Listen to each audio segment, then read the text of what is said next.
Assalamualaikum warahmatullahi wabarakatuh. Perkenalkan, nama saya Mahesa Buku Seretia dengan NIM 10301240031 dari kelas EF4808 Program Studi Informatika. Pada video kali ini saya ingin menjelaskan mengenai tugas sistem operasi saya mengenai virtual memory, yaitu penjelasannya, terus selanjutnya virtual memory dengan paging, virtual memory dengan segmentasi, dan juga virtual memory dengan segmentasi plus paging. Oke, kita lanjut ke penjelasannya, teman-teman. Jadi kali ini saya akan menjelaskan mengenai virtual memory. Nah, mengapa kita membutuhkan virtual memory? Yang pertama, kalau kita menggunakan virtual memory, misalnya kita menjalankan aplikasi A, langsung direct ke RAM-nya. Nah, ketika kita ingin menjalankan aplikasi B itu dapat menulis dimanapun yang ia mau dan menjadi timpang tindih. Misalnya, dia menulis di antara seperti ini. Nah, aplikasi B akan berjalan, tetapi pada aplikasi A itu akan mengalami error dan datanya akan korup karena sebagian memori dari aplikasi A sudah ditulis ulang oleh aplikasi B. Seperti itu.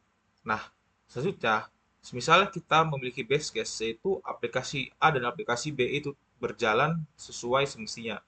Nah, ketika kita ingin menjalankan aplikasi C, maka aplikasi C ini akan mengalami crash karena RAM-nya tidak dapat menampung kebutuhan dari memori aplikasi C tersebut. Nah, oleh sebab itu, ada yang disebut dengan nama itu virtual memory, yaitu seperti perpanjangan tangan, perpanjangan dari sebuah RAM, sehingga seakan-akan RAM-nya itu memiliki memori yang lebih besar dibandingkan semestinya. Seperti apa sih contohnya? Contohnya seperti ini. Ketika kita ingin menggunakan aplikasi A, kita akan masukkan dulu ke dalam virtual memory. Nah, kita lihat dahulu RAM-nya. Nah, RAM di sini masih kosong, maka dia bisa masuk ke dalam RAM. Nah, selanjutnya kita misalnya ingin menggunakan aplikasi B. Nah, di aplikasi B ini kita lihat ternyata ada RAM yang masih kosong. Kita masukkan ke dalam RAM-nya. Nah, ketika kita menggunakan aplikasi C, kita masukkan ke dalam virtual memorinya. Nah, selanjutnya kita lihat terlebih dahulu. Oh, ternyata penuh. Maka si aplikasi C ini akan dimasukkan ke dalam SSD atau hard disk secara sementara seperti itu. Nah, bagaimana sih metodenya? Nah, misalnya aplikasi B sudah selesai atau sedang idle gitu, memori tidak digunakan lagi, maka akan terjadi swiping, disebut dengan swipe out, yaitu perpindahan dari RAM ke virtual memory. Nah, maka aplikasi C akan swipe in atau perpindahan dari virtual memory ke SSD. Nah, tetapi ketika kita hanya menggunakan virtual memory saja akan mengalami beberapa kendala. Yang pertama, CPU akan berjalan lebih keras. Kenapa? Karena CPU akan terus selalu memindah-mindahkan patch yang dibutuhkan atau tidak seperti itu. Misalnya ini ke sini. Nah, dia akan menjalankan patch, menjalankan perintah ini secara terus-menerus. Misalnya ada yang idle seperti ini. Nah, selanjutnya aplikasi akan berjalan lebih lambat. Kenapa? Karena kecepatan RAM itu pasti akan bisa misalnya 10 kali, bahkan 20 kali lebih cepat dibandingkan SSD atau hard disk untuk zaman sekarang, seperti itu. Sehingga aplikasi ini akan berjalan lebih lambat seperti itu dari yang kita inginkan. Oleh sebab itu, kita dapat menggunakan metode dengan paging, virtual memory dengan paging. Oke, saya akan menjelaskan tentang virtual memory dengan paging. Oke, kali ini saya akan menjelaskan mengenai paging. Nah, sebagai contoh, di gambaran ini, paging itu seperti kita membagi-bagi virtual machine dan juga RAM kita. Nah, di virtual machine itu kita sebut dengan patch. Jadi kita partisi lagi virtual machine-nya menjadi beberapa patch-patch gitu yang memiliki eh, jumlah memori yang konsisten gitu. Nah, seperti juga RAM.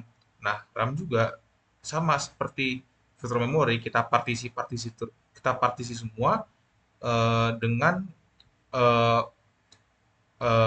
apa storage yang sama dan juga konsisten itu. Nah, sebagai contoh, ketika kita ingin eh, merunning sebuah aplikasi A, misalnya di sini. Nah, selanjutnya dari page ini dia akan lanjut ke page table. Dia akan menunjuk ke page table. Nah, dari page table ini dia akan lanjut untuk ke RAM dan mengisi RAM yang kosong. Misalnya dia langsung ke frame 3 seperti ini. Begitu juga selanjutnya di page 2, misalnya dia ngisi ke sini. Nah, dia akan mencari frame yang kosong, misalnya di sini. Nah, begitu seterusnya sampai dia selesai untuk aplikasi yang ingin dia jalankan. Nah, sebagai contoh seperti ini. Nah, begitu juga, misalnya kita pengen merunning aplikasi B seperti itu, di sini. Nah, dia akan menunjuk ke page table. Nah, dari page table ini dia akan menunjuk ke frame yang kosong seperti itu. Sehingga ini akan lebih efisien ya dan menghindari yang namanya itu uh, external fragmentation, yaitu di mana ketika si aplikasinya ini sebenarnya bisa berjalan, tetapi dari RAM-nya ini eh, memiliki jumlah memori yang cukup, tetapi dia misalnya aplikasi C berada di tengah-tengahnya seperti ini, dan dia di aplikasi A dia pasti tidak akan bisa masuk ke dalam RAM-nya seperti itu. Nah, tetapi dengan menggunakan paging, kita memiliki isu baru yang disebut dengan internal fragmentation. Contohnya seperti apa? Contohnya pada patch 5 ini. Misalnya ya, di patch 5 eh, ini diisi oleh aplikasi A. Tetapi dia hanya menggunakan seperempat dari si patch 5-nya. Sehingga ketika ketika dia menunjuk ke sebuah RAM gitu ya, misalnya kita ke sini, ketika dia menunjuk ke sebuah RAM, mengisi sebuah frame pada RAM, maka RAM-nya itu hanya keisi seperempatnya doang. Nah, hal ini pasti sangat-sangat tidak efisien gitu untuk aplikasi kita gitu yang bisa diisi oleh aplikasi lain gitu ya untuk penggunaan RAM-nya. Nah, oleh karena itu kita ada satu metode yang disebut dengan segmentation. Oke, saya akan menjelaskan mengenai segmentation. Oke, kali ini saya akan menjelaskan tentang segmentation.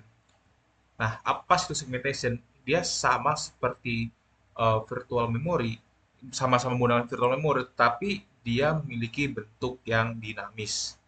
Jadi, RAM ini akan menyesuaikan dari kebutuhan si aplikasinya ini.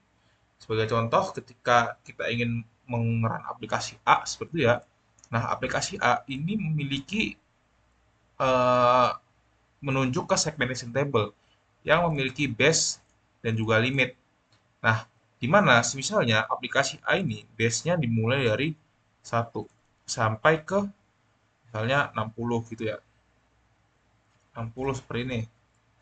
Nah, maka si aplikasi A ini dia akan mengisi si RAM-nya ini sebanyak dari misalnya address ke 1 hingga 60 seperti itu. 1 sampai 60 misalnya gitu. Nah, sama juga seperti misalnya aplikasi C gitu ya. Sama, dia misalnya memiliki segmentation table, ini kan 60, berarti 61 sampai misalnya 70 seperti itu. Ini skala kecil gitu ya.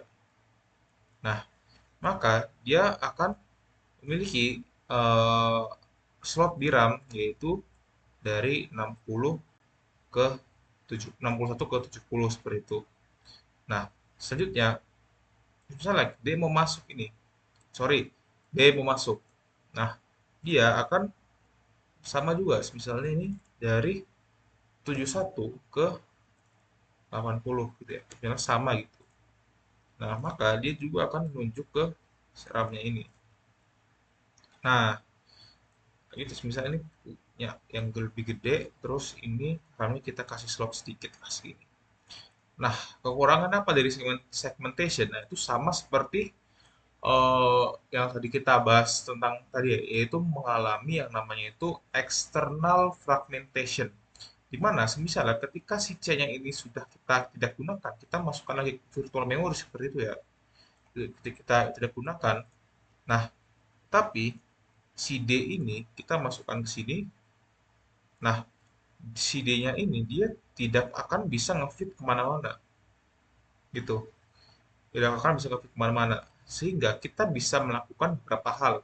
Yang pertama itu kita bisa menggeser ini ke arah sini misalnya. Nah, nah kalau kita menggeser seperti ini, maka itu akan memakan resource yang sangat-sangat besar ya. Walaupun ini dalam bentuk dinamis, berarti ini jadi dari 61 ke 8 ke 70 gitu ya. Misalnya gitu. Ini sudah nggak ada, misalnya gini ya. Nah, si D-nya itu baru bisa masuk. Nah, seperti ini. Misalnya dari 60 10 misalnya 71 ke 90 misalnya gitu ya.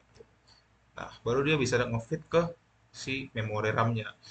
Nah, oleh karena itu, kita kan tadi kan sudah membahas tentang paging juga ya. Oleh karena itu, bagaimana eh, kita mengkombinasikan antara segmentation dengan paging agar eh, tadi paging kan mengalami internal fragmentation ya, yang dimana si virtual memory-nya patch dari virtual memory itu tidak efisien. Nah, bagaimana kalau kita menggabungkan keduanya sehingga menjadi lebih efisien? Oke, kita akan bahas tentang segmentation plus paging.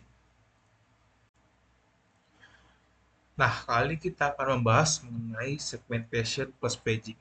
Nah, dari kedua kasus yang tadi, kita dapat menyimpulkan bahwasannya dari kedua hal ini memiliki error yang berbeda tapi saling berkaitan seperti itu.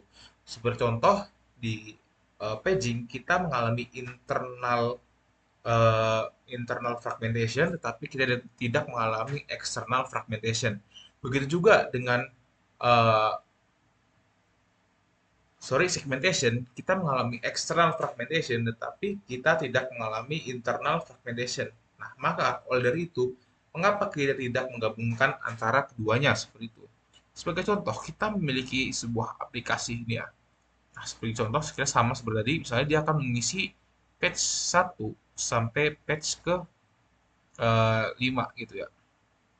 Nah, di sini dia akan menunjuk seperti tadi si base limitnya misalnya dari ini misalnya kan konstan tuh ya. Misalnya 1 sampai 10 misalnya gitu. Sorry, 10 misalnya gini aja ya. Terus sama juga seperti ini, sama juga seperti ini. Nah, juga seperti ini kan misalnya udah 40 ya. Tapi di patch 5 ini kita misalnya cuma pakai sekitar misalnya seperempatnya aja ya. Berarti ini dari misalnya ini 1 2 4 berarti 41 sampai ke 43. Nah, dari ini maka dia bisa menyesuaikan gitu.